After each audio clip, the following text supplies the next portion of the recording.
partager avec vous ce matin 2 passages dans 2 évangiles. Vous savez qu'il y a les 3 premiers évangiles, Matthieu, Marc, Luc.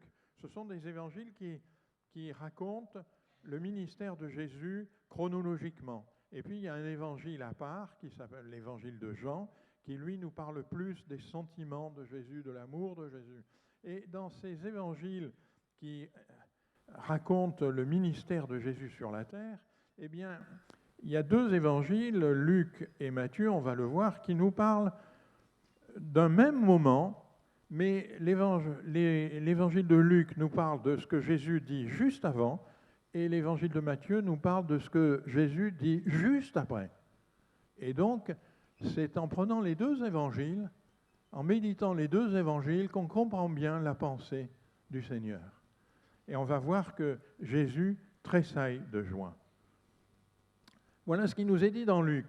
Les 70, c'est les 70 disciples qu'il a lui-même envoyés pour prêcher la bonne nouvelle, pour guérir les malades, pour annoncer le royaume de Dieu. Il nous est dit que les 70 revinrent avec joie en disant « Seigneur, les démons même nous sont soumis en ton nom. » Jésus leur dit « Voici, je vous ai donné le pouvoir de marcher sur les serpents et les scorpions et sur toute la puissance de l'ennemi, et rien ne pourra vous nuire. » Waouh! Seigneur, quelle déclaration! Je vous ai donné pouvoir de marcher sur les serpents et les scorpions. N'essayez pas en rentrant chez vous de marcher sur un serpent, ou en tout cas marcher sur la tête directement. Je vous ai donné le pouvoir de marcher sur les serpents, les scorpions et sur toute la puissance de l'ennemi, et rien ne pourra vous nuire. Et puis le Seigneur ajoute, cependant, ne vous réjouissez pas de ce que les esprits vous soient soumis, mais réjouissez-vous de ce que vos noms sont inscrits dans les cieux. Mes frères et sœurs, quelle grâce! Les disciples étaient revenus en ayant accompli des miracles extraordinaires, les mêmes miracles que Jésus lui-même accomplissait. Ils avaient délivré des personnes de démons, ils avaient guéri des personnes, ils reviennent et ils sont émerveillés et ils disent « Mais on a fait des miracles comme toi, Seigneur, c'est extraordinaire !» Des miracles, vous savez, les miracles, c'est... Les hommes dans ce monde, on cherche toujours à expliquer les miracles. Encore ce matin, on m'a dit dans le livre de témoignages que j'ai écrit, il y a un miracle, qu'est-ce que tu en conclus? Je ne sais pas en conclure quoi que ce soit. J'ai fait une enquête pendant plusieurs jours, vous lirez ça si vous voulez, et j'en ai conclu qu'une seule chose, c'est un miracle. Parce que Dieu fait des miracles, on l'a chanté ce matin, il est le Dieu des miracles. Mais le Seigneur fait un miracle, c'est ça qu'il est en train de leur dire, un miracle encore plus grand pour eux. Le miracle encore plus grand, c'est pas il leur ait donné la puissance de marcher sur les serpents, de marcher sur les scorpions, sur la puissance de l'ennemi, et sur le fait que rien ne pourra leur nuire. Non, il y a un miracle encore plus grand. Vos noms sont inscrits dans les cieux. Alléluia. Mon frère, ma sœur, tout à l'heure, tu as pris le moment de Sainte Seine, tu as partagé ce moment, on a pris le temps d'expliquer que ce moment, ce n'est pas une habitude, c'est on se met devant le Seigneur, on dit « Seigneur, tu as donné ta vie pour moi et moi maintenant, je veux te donner la mienne. » C'est bien ça que vous avez dit. Levez voir votre main, mes frères et sœurs. Alléluia. Vos noms sont inscrits dans les cieux. Alléluia. Seigneur, Seigneur, vos noms sont inscrits dans les cieux. Quelle grâce! Regardez, le Seigneur continue.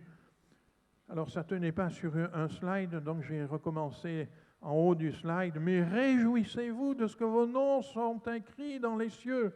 À ce moment même, Jésus tressaillit de joie par le Saint-Esprit. Et il dit, je te loue, Père, Seigneur du ciel et de la terre, de ce que tu as caché ces choses aux sages et aux intelligents, et de ce que tu les as révélées aux enfants. Oui, Père, je te loue de ce que tu l'as voulu ainsi.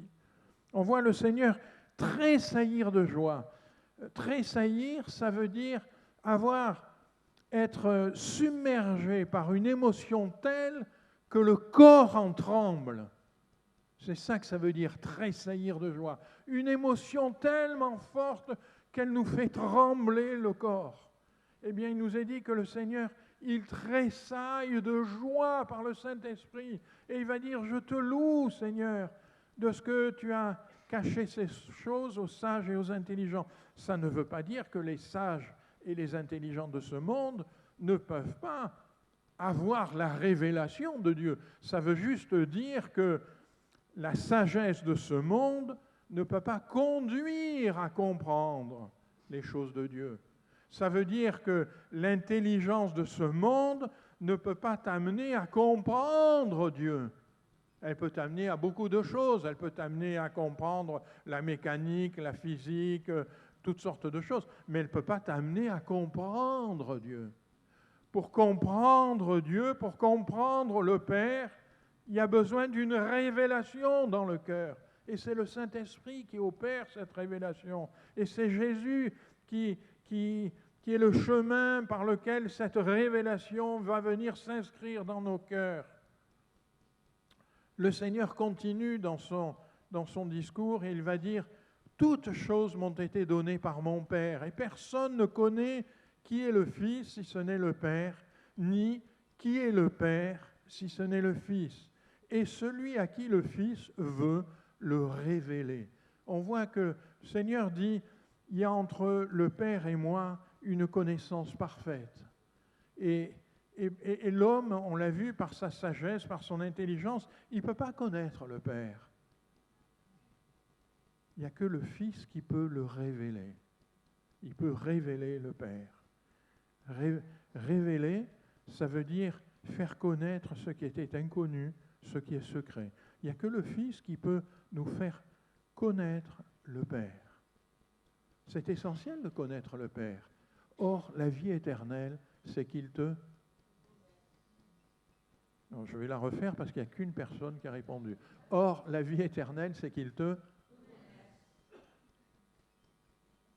C'est essentiel de connaître le Père. Alors, le Seigneur, il tressaille de joie en leur disant, vos noms sont écrits dans les cieux. Ce matin, mon frère, ma sœur, le Seigneur tressaille de joie parce que ton nom est écrit dans les cieux. Alors on peut dire, mais pourquoi il tressaille de joie? Pourquoi le Seigneur a une si grande joie? Mais pour une raison simple, mon frère, ma sœur. Parce que à partir du moment où ton nom est dans les cieux, tu es une habitation. Voici ce qu'il est écrit dans Éphésiens. Ainsi donc, vous n'êtes plus des étrangers ni des gens du dehors. Votre statut a changé. Vous n'êtes plus étrangers, gens du dehors, mais vous êtes concitoyens des saints, gens de la maison de Dieu. Vous avez été édifiés sur le fondement des apôtres et des prophètes. Jésus-Christ lui-même est la pierre angulaire, et tout l'édifice, bien coordonné, s'élève pour être un temple saint dans le Seigneur. En lui, vous êtes aussi édifiés pour être une habitation de Dieu en esprit. Waouh! Mon nom est écrit dans les cieux et je deviens une habitation de Dieu en esprit. Et nous sommes collectivement une habitation de Dieu en esprit. Mais mes frères et sœurs, ça change tout dans nos vies. Ça change tout. Dieu va nous conduire par son esprit. Dieu va nous conduire par sa parole. Son autorité dans nos vies, elle va changer toute notre vie. Elle va changer nos difficultés, elle va changer nos combats. Quelquefois, c'est vrai qu'il y a des combats et des combats durs. Il y a des combats de toutes sortes, des combats face à la maladie. On a fait l'onction d'huile ce matin. Il y a des combats face à nos caractères. Il y a des combats dans nos vies difficiles. Mais son autorité, elle va changer ces combats. Je voudrais... Quels sont ceux qui ont vu un film qui s'appelle L'Ours? Voilà, un certain nombre. C'est un film, il n'y a pas d'acteur. Il n'y a qu'un gros ours et un petit ours. Hein? L'histoire, c'est un petit ours qui a perdu sa mère, il est un peu déboussolé, puis il trouve un vieux mâle et il se fait adopter par le vieux mâle. Et à la fin du film, il y a une scène extraordinaire. Il y a une rivière, il y a des rochers, qui permettent de traverser la rivière, et le petit ours est sur un de ces rochers pour traverser, et vient sur des rochers en face de lui un tigre beaucoup plus gros, un tigre qui est déjà en train de se lécher, comment on appelle ça, les babines, se lèche les babines. Il est déjà en train de dire, oh, le bon repas que je vais faire. Des fois, l'ennemi, il est comme ça, il se lèche déjà les babines. Alors, on voit le petit ours sur son rocher, il ouvre la gueule et puis il fait... Je ne suis pas très bon pour faire l'ours, on l'accorde, hein. Pas très bon. Il fait... comme ça, et on voit le tigre baisser la tête et reculer, et comme le tigre recule, on voit que le petit ours, ça le revigore, et il se met à faire encore plus avec ça. Et puis le champ de la caméra s'élargit, et derrière le petit ours, il y a l'énorme ours qui est là et qui lui fait « Ah !» Et on comprend que le tigre, il a reculé parce que derrière, il y avait le grand. Mon frère, ma sœur, si l'Esprit de Dieu est en toi, tu as le grand avec toi.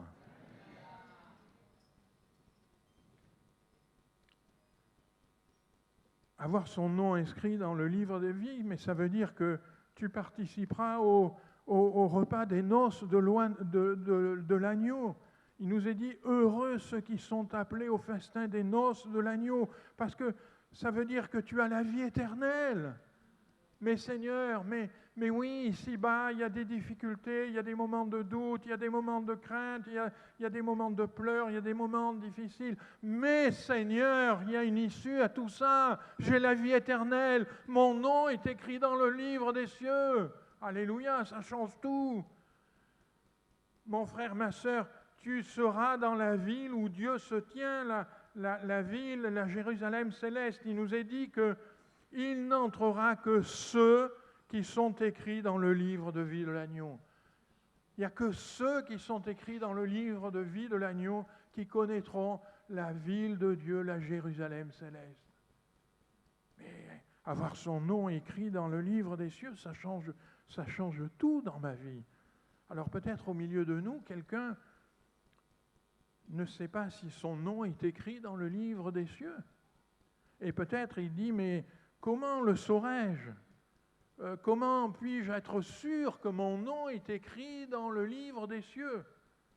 Mais tu peux en être sûr comme tous ceux qui ont rencontré Jésus, tous ceux qui se sont attachés à sa parole, tous ceux qui ont cru sa parole, tous ceux qui ont suivi son enseignement, tous ceux qui ont accepté l'autorité de cette parole sur leur vie, tous ceux qui ont accepté le sacrifice de Jésus pour eux-mêmes.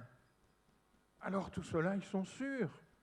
La parole de Dieu nous dit, je n'ai pas mis les versets, mais je vais vous les citer dans Marc 16, celui qui croira et qui sera baptisé. Levez voir vos mains encore une fois. Celui qui croira et qui sera baptisé, il sera sauvé.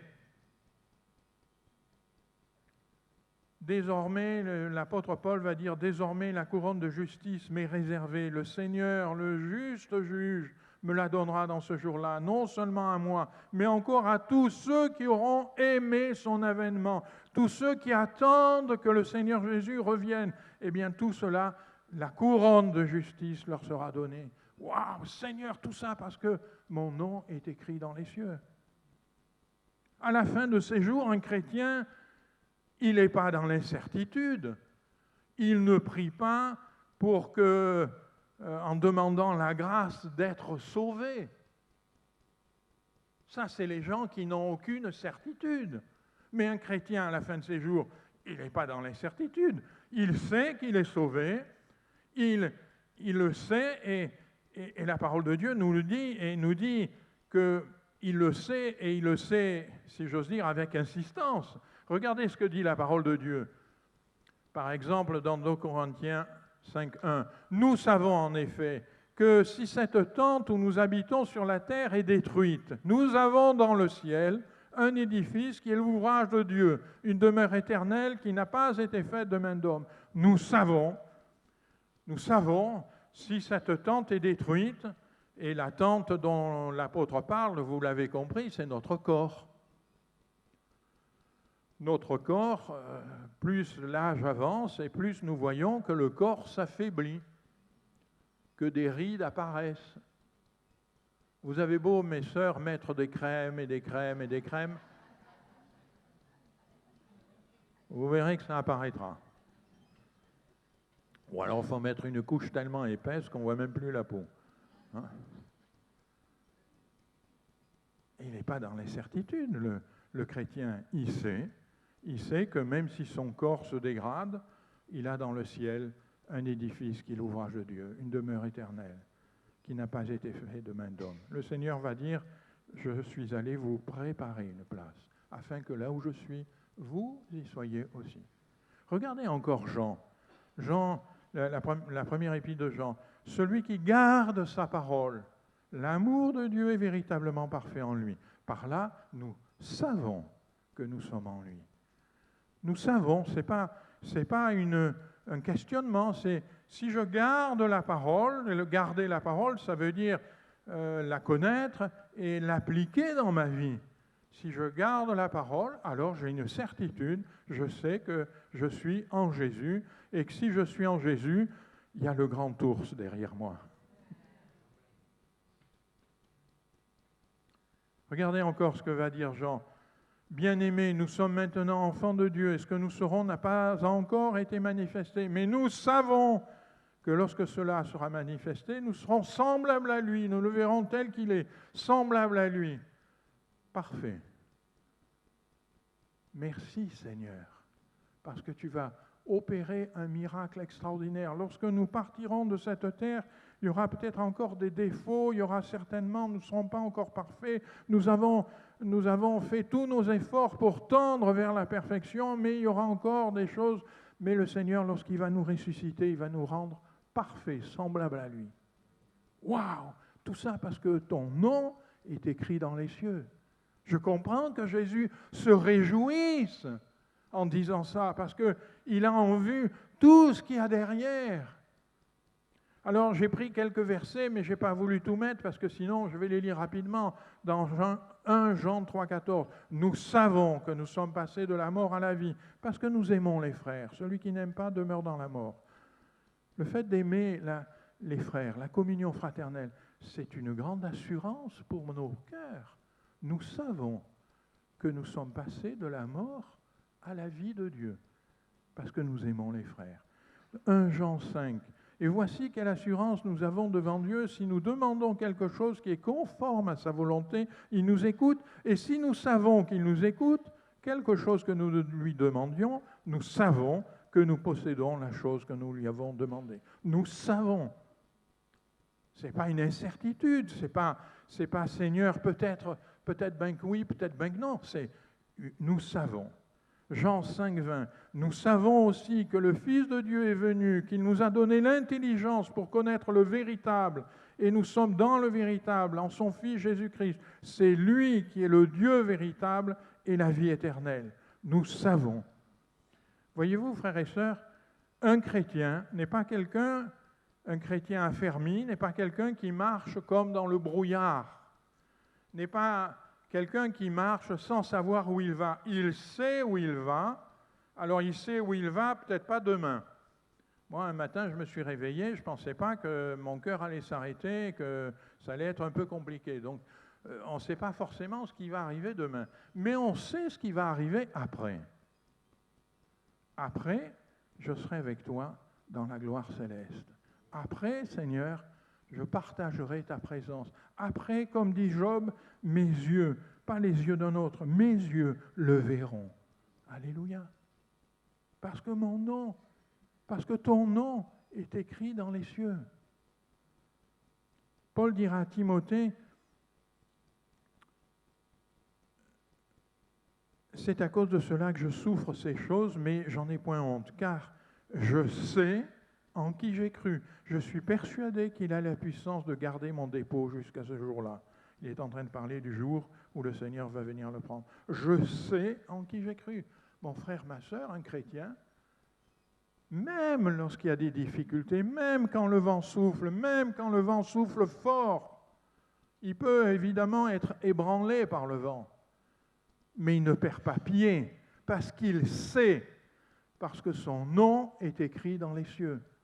Alors il ne perd pas pied et il sait que, en qui il a cru, il sait que le Seigneur est le juste juge qui lui donnera le salaire de sa foi. Je dis quel drame lorsqu'à la fin des jours, il n'y a encore aucune certitude et que, j'y faisais allusion tout à l'heure, et qu'on prie pour le salut de son âme. Ça veut dire qu'on est sûr de rien. Mais ça, ce n'est pas la marche du chrétien telle que la Bible la présente. Le chrétien, au fur et à mesure de sa marche, il acquiert des certitudes. Il sait avec certitude. Et Jésus va insister là-dessus. Réjouissez-vous parce que vous savez que vos noms sont écrits dans les cieux. Ce soir, demain et après-demain, et tous les jours de ta vie, mon frère, ma sœur, réjouis-toi parce que ton nom est écrit dans les cieux. Et si ton nom est écrit dans les cieux, Dieu est avec toi. Et ça va changer tout. Ça veut dire que tu vas pouvoir te confier, tu vas pouvoir compter sur lui. Et si tu ne peux pas encore te réjouir aujourd'hui, ami qui est là, eh bien viens à Jésus, écoute sa parole, décide de t'engager à le suivre. Cette certitude, Jésus la veut aussi pour toi dans ton cœur. Et ça m'amène à prendre le deuxième passage dans Matthieu, où vous allez voir, Matthieu va prendre exactement au mot près la même phrase que nous avons lue dans Luc. En ce temps-là, Jésus prit la parole et dit « Je te loue, Père, Seigneur du ciel et de la terre, de ce que tu as caché ces choses aux sages et aux intelligents, de ce que tu les as révélées aux enfants. Oui, Père, je te loue de ce que tu l'as voulu ainsi. » C'est la même phrase. Donc je ne vais pas la commenter parce que je l'ai fait tout à l'heure. Mais par contre, il continue. Et vous voyez, Luc nous disait ce qu'il avait dit avant. Vos noms sont inscrits dans les cieux. Ici, Matthieu nous dit ce qu'il dit après. Regardez ce qu'il dit après. Toutes choses m'ont été données par mon Père, et personne ne connaît le Fils si ce n'est le Père, personne non plus ne connaît le Père si ce n'est le Fils, et celui à qui le Fils veut le révéler. Pareil que dans Luc. Et puis il continue.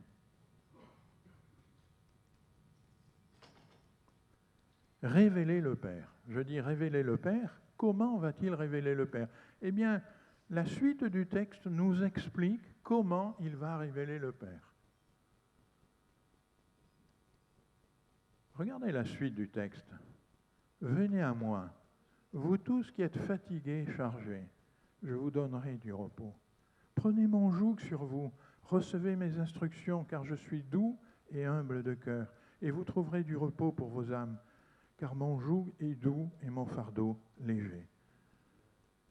Il dit, je vais vous révéler le Père, et comment je vais faire pour vous révéler le Père? Eh bien, il va dire aux gens, venez à moi, vous qui êtes fatigués et chargés.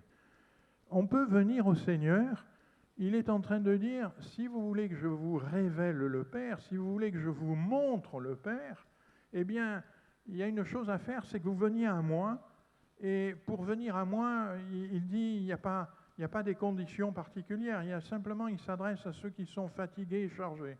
Et pourquoi les autres ne viendront pas? Parce que les autres, ils pensent que la facilité de la vie, l'activité de la vie, ça les occupe, etc. Et on constate que c'est souvent dans des moments difficiles que les gens se tournent vers le Seigneur. Fatigués et chargés. Évidemment, Dieu veut que tous les hommes parviennent au salut, tous les hommes soient sauvés. Mais quand on est dans le... Vous savez, c'est comme les hamsters qui tournent dans les roues, dans les cages où il y a des roues. Là. Alors ils se mettent dedans, ils tournent. L'activité de la vie prend le dessus et on ne fait pas attention au temps qui passe. Pourtant, notre temps, il est limité. Ça, c'est la seule certitude que l'homme a quand il vient au monde, quand il grandit un peu, il comprend. Un jour, on meurt, on part. Alors il va dire à tous ceux qui sont fatigués et chargés. Et de quelle fatigue s'agit-il? La fatigue de se débattre en recherchant la justice, la droiture, l'amour, la paix. Ça vous est déjà arrivé, ça? sans jamais la saisir, pas plus chez les autres que dans son propre cœur. Des fois, on met sa confiance dans quelqu'un, on se dit, ah ben là j'ai trouvé quelqu'un qui est juste, quelqu'un qui est droit, quelqu'un qui a de l'amour, quelqu'un...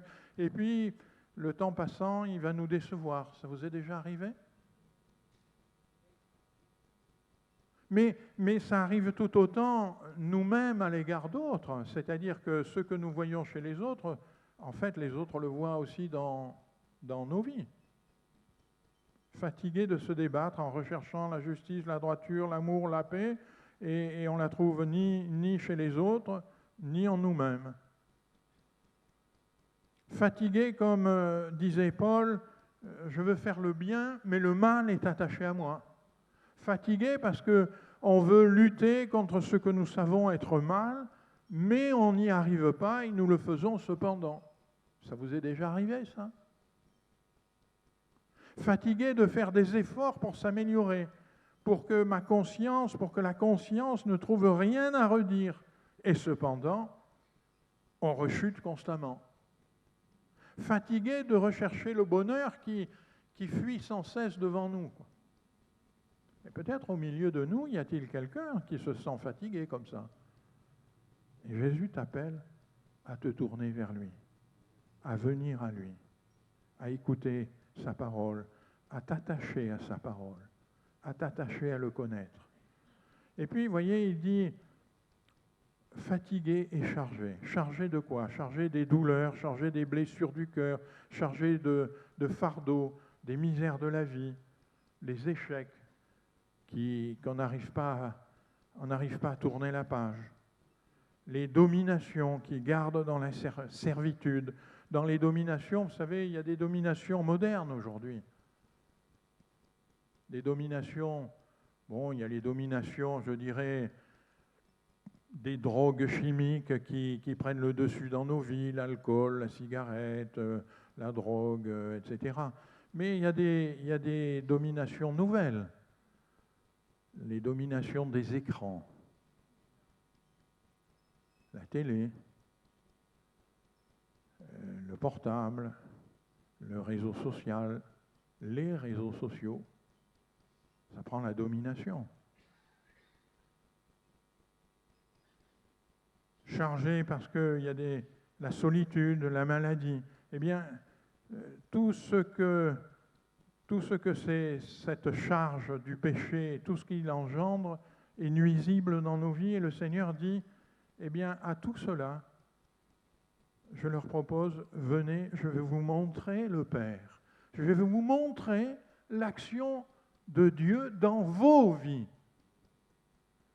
Alors, pour le voir, il faut venir. Et celui qui vient, le Seigneur lui dit, eh bien, voilà, comment je vais vous montrer le Père ? Par un joug.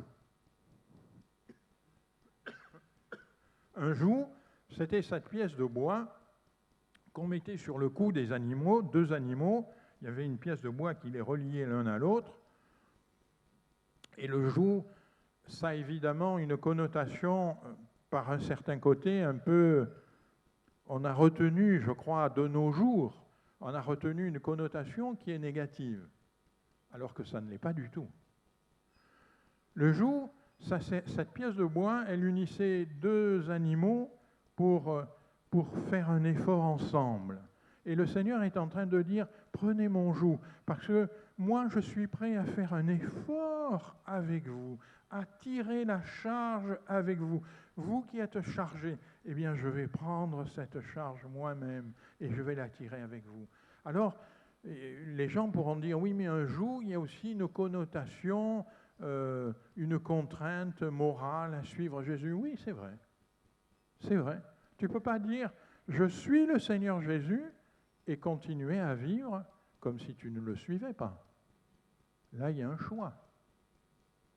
Si tu prends le joug du Seigneur Jésus, alors tu vas suivre le Seigneur Jésus. Et d'ailleurs, dans cette pièce de bois qui unissait ces 2 animaux, c'était l'animal le plus fort des 2 qui forcément tirait l'attelage et amenait l'autre là où il voulait. Eh bien, si tu prends le joug de Jésus, Jésus va t'amener là où Jésus veut t'amener. Et il veut t'amener où? Mais dans la présence du Père, dans la présence de Dieu. C'est pour ça qu'il est dit, je vais vous révéler le Père. Alors il faut laisser le Seigneur Jésus, il faut venir prendre le joug, accepter sa parole, accepter de marcher en conformité à sa parole. Et le Seigneur dit, eh bien, la puissance de Dieu, elle va devenir une réalité dans votre vie. C'est pour ça que je vais vous révéler le Père. Je vais vous révéler la puissance du Père dans votre vie, parce que vous allez voir des miracles dans votre vie. Et ces miracles vont vous parler du Père. Je vais vous donner la paix, la joie, l'assurance, l'amour, toutes ces choses que vous recherchez sans jamais les obtenir. J'enlèverai de vos vies la fatigue, les charges. Je vous montrerai Dieu à l'œuvre. Vous ne serez plus seul, mais la puissance de Dieu sera avec vous. Mes frères et sœurs, quand on dit ça, peut-être certains disent oui, il nous vend le texte. Mais vous savez ce que dit la parole? La parole dit que toutes choses passeront, mais que la parole de Dieu ne passera pas. Elle s'appliquera. La puissance de Dieu vous accompagnera. Vous verrez Dieu à l'œuvre dans vos vies. C'est une certitude. Je l'affirme ce matin. Je l'ai expérimenté dans ma vie. Bon nombre d'entre nous l'ont déjà expérimenté dans leur vie. Levez voir vos mains, ceux qui l'ont expérimenté dans leur vie. Alléluia. La puissance de Dieu sera à l'œuvre dans vos vies. Je voudrais simplement terminer en disant à quelqu'un ou à plusieurs ce matin, le Seigneur Jésus veut transformer ta vie. Il veut en faire une démonstration de la puissance de Dieu qui transforme et qui libère. Et c'est comme ça qu'il va te révéler le Père. Il va révéler l'amour de Dieu pour toi, la puissance de Dieu pour toi, la libération que Dieu peut faire dans ta vie. Mais pour ça, il faut que tu le veuilles. Le Seigneur, il se réjouit, tressaille de joie en disant « Seigneur, Seigneur, il y a un miracle que tu fais pour les hommes. Tu es capable de changer leur vie profondément. Tu es capable de mettre ta puissance en eux. Tu es capable de mettre ton esprit en eux. Tu es capable, Seigneur, de bouleverser leur vie. Mais il y a une condition. Venez à moi. » Mon ami, ce matin, prends son joug. Jésus le dit, il est doux et léger. Ce n'est pas quelque chose qui va t'écraser. C'est lui qui va tirer la charge. C'est lui qui va t'amener là où c'est bon. C'est lui qui va t'amener sur ce chemin jusqu'à ce que ton nom soit inscrit dans les cieux. Alléluia.